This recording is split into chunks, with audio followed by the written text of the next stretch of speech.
Olá, deputado. Boa tarde, seja bem-vindo mais uma vez aqui ao UOL. Olá, Fabíola. Olá, Thales. Obrigado pelo convite.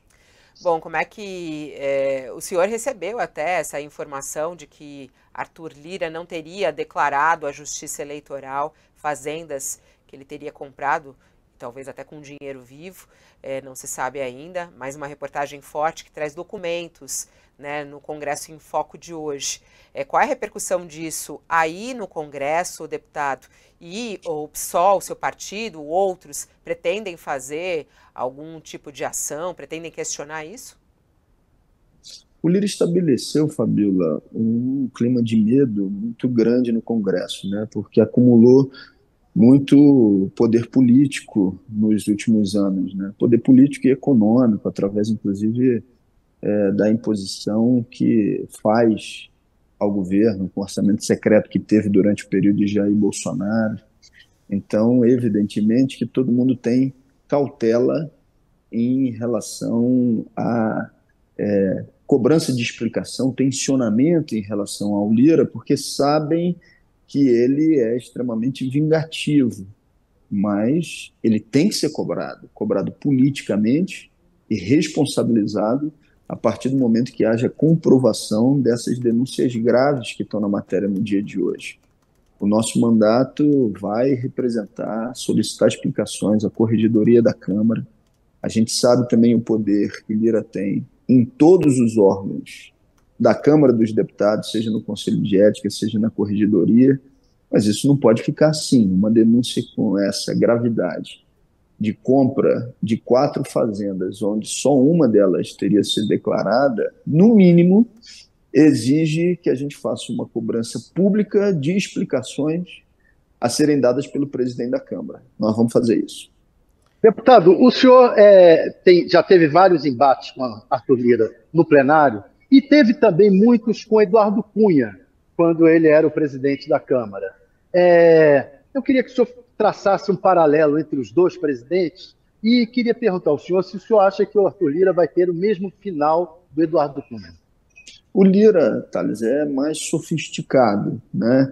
Ele fez movimentos iniciais de atendimento a determinadas pautas do mercado, tentando se blindar de fora para dentro. E internamente utilizou os recursos do orçamento secreto para consolidar uma base de natureza fisiológica. Num segundo momento, ele vai atendendo a interesses setoriais daqueles que têm uma posição mais reacionária. Então, ele é mais sofisticado, e com isso eu não estou fazendo, evidentemente, nenhum elogio, né? Mas ele consegue se sustentar na cadeira de presidente, acumulando uma quantidade de poder que os seus antecessores não tiveram. Mas todo poder que, em determinado momento histórico, se considera absoluto, ele tem também as suas fragilidades. Respondendo objetivamente e diretamente à sua pergunta, eu acho que esse poder de Lira não vai se sustentar para sempre e vai chegar o dia em que ele também vai cair. O senhor, no começo da sua primeira resposta, falou sobre a atuação de Lira, né? E que o senhor percebe que os parlamentares têm muito medo disso. Como é que isso acontece na prática, deputado? Eu queria mais detalhes a respeito disso. Como é que tem sido essa atuação de Arthur Lira? Por que ele é tão temido? Por que ele é tão poderoso? Como é que tem sido essa atuação dele com os parlamentares e até mesmo essa relação com o próprio governo Lula, que estuda já há meses e tenta aí segurar essa reforma ministerial, mas que é muito pressionada pelo próprio Arthur Lira. Como é que o senhor vê essa relação com o governo e como é que se dá na prática essa relação que o senhor diz no Congresso? Olha, o Lira tem muito poder porque ele controla a agenda nacional, porque ele tem à sua disposição uma quantidade grande de recursos, porque ele controla espaços da máquina e tem uma relação profunda com o setor privado, mais especificamente determinados representantes do sistema financeiro. Então, assim, não é pouco poder, né, manejar a agenda política nacional como faz Arthur Lira. E de que forma que ele retalia os seus opositores? Com ameaças, ameaças de cassação de mandato, ameaças de responsabilização, tentativa de calar aqueles que se insurgem contra as suas práticas políticas. Ele faz isso contra veículos de imprensa, tentando amordaçar quando denúncias são realizadas. Ele faz isso contra deputados, fez isso contra mim no Conselho de Ética no ano passado, quando questionei ele em plenário que seria um absurdo, se ele não teria vergonha de tentar colocar em votação a privatização da Petrobras num projeto por maioria simples, utilizando o orçamento secreto. O que ele fez?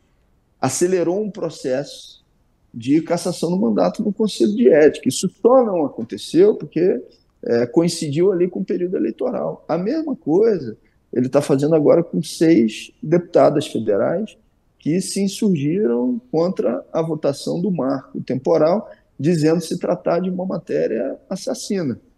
Então, ele blinda parlamentares que são próximos a ele, mesmo que publicamente ele mantenha alguma distância do comportamento desses deputados, e ele utiliza os instrumentos que tem à sua disposição para perseguir aqueles que têm uma posição política de enfrentamento ao que ele representa. É por isso que esse clima de medo em relação a uma boa parte dos parlamentares se sustenta. Primeiro, porque tem muito poder, e esse poder acumulado é exercido por ele de uma maneira contundente sobre a relação com o governo federal. Assim, o governo tomou uma decisão ainda na eleição da presidência da Câmara, uma tentativa de conciliação com Lira, imaginando que não teria, naquele momento, condições de se contrapor a esse poder que ele acumulou. O problema é que, quando a chantagem começa, ela sempre se amplia, né? O Lira, como representante do Centrão, estabelece o mecanismo da chantagem como uma ferramenta permanente da sua atividade. Então, nunca vai estar satisfeito. Sempre vai querer mais. E sempre vai querer estar barganhando com os atores políticos, avaliando aqueles que podem estar mais receptivos aos seus próprios interesses. Então, na minha avaliação, essa relação ela vai ser sempre tensa, porque o Lira não vai parar de fazer essas cobranças como o chantagista número 1 da nação. Ele se especializou em fazer isso durante todo o período em que foi deputado federal e um líder natural, entre aspas, do chamado Centrão, e durante o governo Bolsonaro esse poder se acumulou muito. Então, se a gente não enfrenta o que é a representação do Lira, se não impõe limites à sua atuação política, isso não vai ter fim. Qual é a chantagem do momento, a maior chantagem do momento que o Lira está fazendo contra o governo? Ele declara publicamente isso, né, Thales? Ele nem esconde, né? Entrevistas que ele dá. Ele falou há algum tempo do controle de orçamento que tem que ser feito prioritariamente em acordo, entre aspas, com a Câmara dos Deputados. Então, tem liberação de recursos, evidentemente. Naquelas pautas em que o governo atende a interesses da classe trabalhadora ou agita uma posição, tensiona uma posição de algo que seja diferente do que o Lira quer, ele vem publicamente e desautoriza a posição do governo, chega a colocar, inclusive, a proposta de projeto de resolução para revogar medidas do governo. Ao contrário, ele se coloca como fiador naquelas matérias que atendem mais diretamente aos interesses do mercado. Eu te diria, procurando responder a sua pergunta objetivamente, liberação de recursos, definição da agenda política e ocupação de espaços de poder na máquina federal.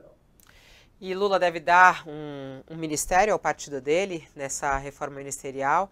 Na sua opinião, Lula tem que atender a esse pedido ou ceder a essa pressão? Porque se discute isso, né? Um ministério para o PP, um ministério para os republicanos e colocar de vez o Centrão no governo. Na minha opinião, não tem que atender. E esse enfrentamento com Lira deveria ser feito desde a candidatura em que ele se posicionou como presidente da Câmara e como candidato à reeleição. Se era muito forte, Você tinha que ter tensionado por uma outra posição para dividir esse bloco que o Lira se apresenta publicamente como quem monopolizou, né, do chamado centrão. E aquilo que eu disse, Fabiola, o atendimento de hoje vai ser necessariamente a dobra das solicitações e das chantagens no dia de amanhã. Então, em algum momento, esse enfrentamento vai ter que ser feito em relação ao senhor Arthur Lira, porque ele não vai mudar a sua natureza. E qual a responsabilidade do PT nisso? É a responsabilidade de quem tomou uma decisão política a partir do momento que considerou que não existiria espaço suficiente para a realização desse enfrentamento. Eu não estou aqui vendendo a ilusão de que a questão seja simples ou fácil. Se trata de uma questão complexa de quem acumulou muito poder durante o governo de Jair Bolsonaro. Mas, evidentemente, todos os partidos políticos que não tomam uma decisão de enfrentamento para que haja diminuição desse acúmulo de poder têm essa responsabilidade. Então, essa responsabilidade, evidentemente, é coletiva. E eu diria que está para além dos partidos políticos, né? Ou seja, a pressão e o tensionamento para que Arthur Lira não mantenha essa máquina de chantagem construída por ele tem que ser uma pressão do conjunto da sociedade brasileira, da sociedade civil organizada, inclusive.